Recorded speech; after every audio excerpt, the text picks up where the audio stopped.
Hi hello అందరూ ఎలా ఉన్నారు? నేనైతే చాలా బాగున్నాను. And welcome back again. And ఈ వీడియోలో వచ్చేసి ఏంటంటే నేను ఫస్ట్ ఆమ్స్టర్డామ్లో ఏమేమి చూసాము అండ్ ట్రాన్స్పోర్ట్ ఎలా ఉండిద్ది ఏంటి అని చెప్పి ఒక వీడియో చేశాను. అది కనుక చూడకపోతే కింద డిస్క్రిప్షన్లో లింక్ ఇస్తాను, వెళ్ళి చూసేయండి. స్టాక్ ఎక్స్చేంజ్ది బుల్ స్టాచ్యూ చూసాం కదా, అక్కడ నుంచి ఒక 5 minutes స్ట్రైట్గా నడుచుకుంటూ వచ్చేస్తే ఇక్కడ మనకి రాయల్ ప్యాలెస్ ఆమ్స్టర్డామ్ కనిపిస్తుంది అనమాట. ఇది కన్స్ట్రక్షన్లో ఉండింది. సో దానివల్ల పైన డిజైన్ అంతా కూడా అలా క్లోజ్ చేసేసి అలా ఉంచారు. కాకపోతే అక్కడ డిజైన్ కొంచెం క్లోజప్ చూస్తే నిజంగా చాలా బాగుండింది. అండ్ దాని పక్కనే న్యూ చర్చ్ కూడా ఉండింది. అండ్ ఆ న్యూ చర్చ్లో కూడా డిజైన్స్ ఇక్కడ చాలా బాగున్నాయి. అండ్ ఇక్కడ ఏంటి అంటే ఇజ్రాయెల్ వాళ్ళు 15,000 మంది పిల్లల్ని చంపేశారంట.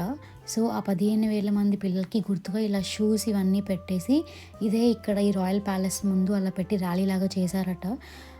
సో ఇది తీసింది 2024లోనే ఏమో చేసినట్టున్నారు ఇలా షూస్ పెట్టేసి.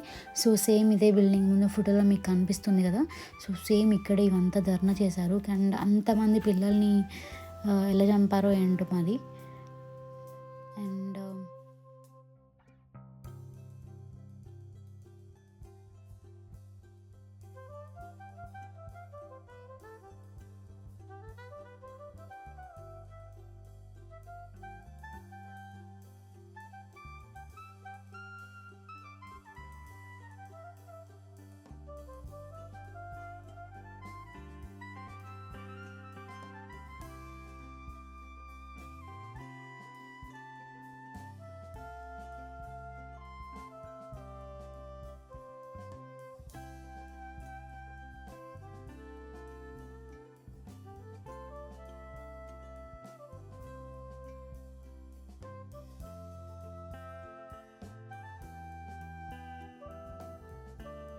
ఇక్కడ న్యూ చర్చ్ పక్కన ఇది ఒక బొమ్మలది షాప్ కనిపించింది అనమాట. ఆ షాప్లో ఒక్కొక్క పీస్ నార్మల్ పీస్ లాగా లేదు, భలే కొంచెం క్యూట్గా ఉన్నాయి కలెక్షన్ మొత్తం.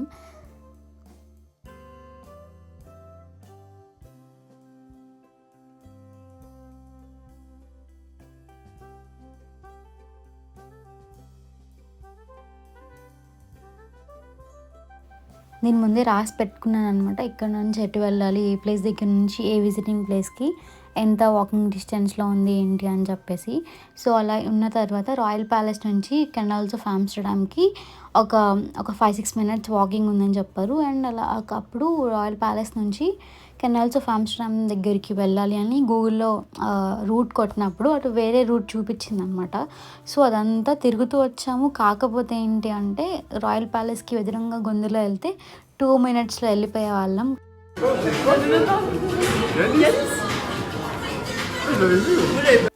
And believe it or not, ఇది ఒక కోక్ టిన్లతో ఒక మనిషి ఫేస్ లాగా అలా తయారు చేశారనమాట. అండ్ అలాగే ఇక్కడ ఒక 300 and above ఒక హైట్ ఉన్న ఒక మనిషి కూర్చుంటున్నాడు, నుంచుంటున్నాడు. అంటే అది ఒక బొమ్మలాగా ఉండింది. కాకపోతే కూర్చోవడం, నుంచోవడం, తల తిప్పడం ఇదంతా ఆ బొమ్మ చేస్తుందనమాట. భలే క్యూట్ అనిపించింది. అండ్ అలాగే అక్కడ కూడా రాసుంది బిలీవ్ ఇట్ ఆర్ నాట్ అని చెప్పేసి. అండ్ తన పక్కన అంత హైట్ ఉన్న మనిషి పక్కన నేను నుంచుంటే తనేమో ఒక 300 and above ఉండే, అండ్ నేనేమో 150 centimeters అట్లున్నాను. కానీ నేనేమి పొట్టి కాదు. అండ్ ఇక్కడ కనిపిస్తున్న ఒక పర్సన్ ఒక చైర్ మీద కానీ అలా కూర్చున్నట్టు అనిపిస్తుంది కదా, కానీ కాదు, తనకి 3 కాళ్ళు ఉన్నాయన్నమాట. అండ్ పక్కన తన ఫేస్ని గోడ మీద అలా చెక్కారు. అండ్ నెక్స్ట్ ఇలాగే వండల్ పార్క్ కూడా వెళ్ళాము. అండ్ అక్కడ నుంచి ట్రామ్లో తిరుగుతూ ఉన్నామన్నమాట.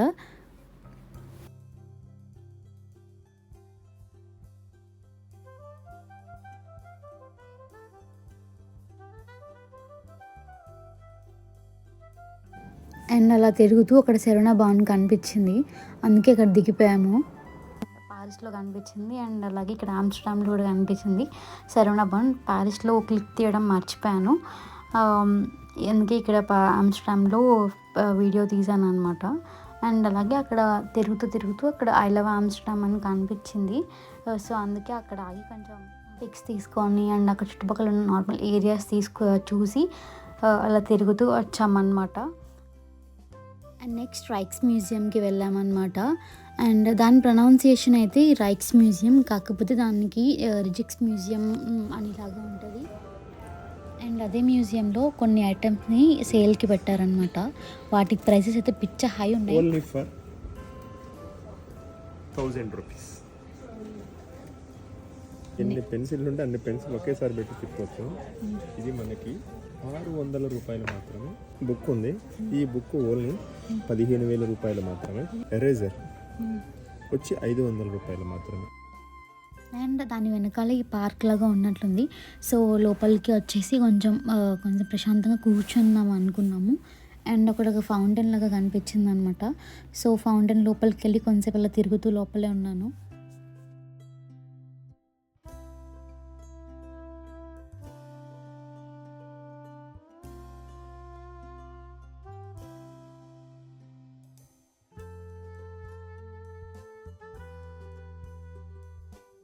ఇవి మాకు ఒక రైల్వే స్టేషన్లో కనిపించాయి.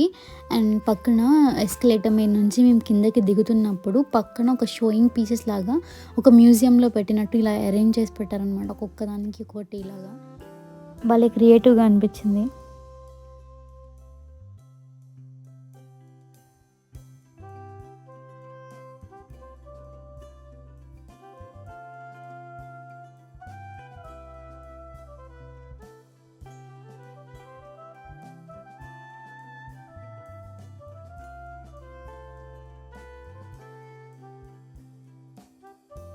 అండ్ ఇది నెక్స్ట్ డే మార్నింగ్ అనమాట. సో 3 days నుంచి కంటిన్యూస్గా తిరుగుతున్నాం కాబట్టి సో ఈరోజు అంతగా ఏం తిరగాలనిపించలేదు. అండ్ అలాగే మోస్ట్లీ మెయిన్ ప్లేసెస్ అన్నీ నిన్ననే కవర్ చేసేసాము. సో అందుకని కొంచెం లేట్గా లేచాము అండ్ చిన్నగా ఫ్రెష్ అప్ అవుతున్నాం అనమాట. అండ్ అలాగే మాకు 11కి 11:30కి అలాగా చెక్అవుట్ టైమింగ్స్ ఉండే. సో అందుకని 10:30కి అలా లేచేసి ఫ్రెష్ అప్ అయిపోయి అలా బయటకు వచ్చేస్తున్నాము. అండ్ మాకు ఇచ్చిన ఇక్కడ ఆమ్స్టర్డామ్లో ఇచ్చిన రూమ్ ఇలా ఉండింది. చాలా బాగుంది రూమ్ మాత్రం.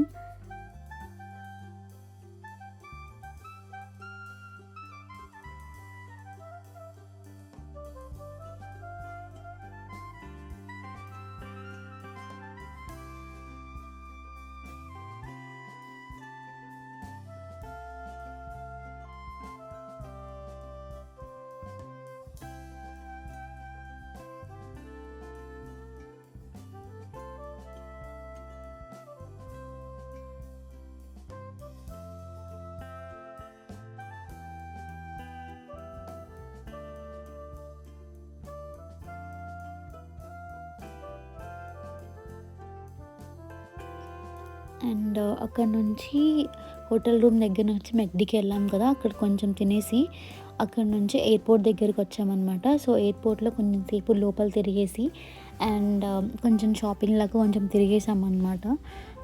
తిరిగేసిన తర్వాత మళ్ళీ స్లోటర్జికి వచ్చేసాము. ఈవినింగ్ అయిపోయింది.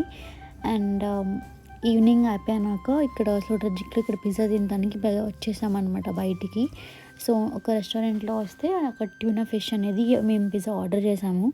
సో ఇక్కడ మాకు ఒక రోబోట్ తీసుకొచ్చి ఇస్తుందన్నమాట ఫుడ్.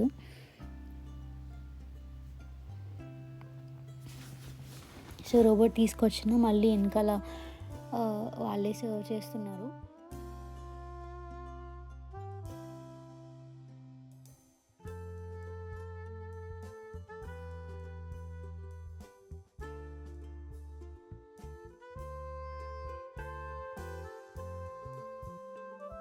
ఈ ఆమ్స్టర్డామ్ స్లోటర్జిక్కి పార్కింగ్స్ ప్లేస్లో ఎన్ని వెహికల్స్ ఎన్ని సైకిల్స్ ఉన్నాయో చూడండి. ఇన్ని సైకిల్స్ ఏంటో మరి అసలు ఇన్ని ఉన్నాయి. ఇక్కడ మీకు కనిపిస్తున్న మ్యాక్సిమం మొత్తం సైకిల్సే ఉన్నాయి ఇక్కడ.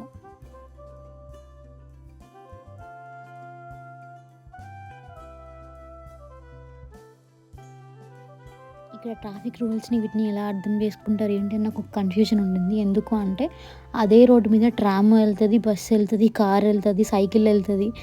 అండ్ సైకిల్ వరకు ఒక విడిగా రూట్ ఉంది అనుకోండి, కాకపోతే ఇవన్నీ ఒకే రూట్ మీద వెళ్తాయి. సో నాకు అది ఒకటే కొంచెం కన్ఫ్యూజన్ ఉండే. అండ్ ఏది వచ్చినప్పుడు ఏది ఎలా తెలుస్తుంది అని చెప్పి.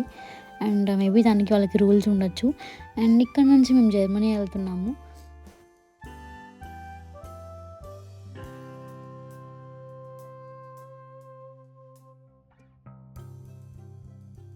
అండ్ అండ్ జర్మనీలో ఎక్కడ దిగాము అండ్ ఎక్కడ నుంచి ఎక్కడికి వెళ్ళాము ఏం చూసాము అని చెప్పేసి నెక్స్ట్ వీడియోలో అప్లోడ్ చేస్తాను. And stay tune to my channel and thank you so much for watching.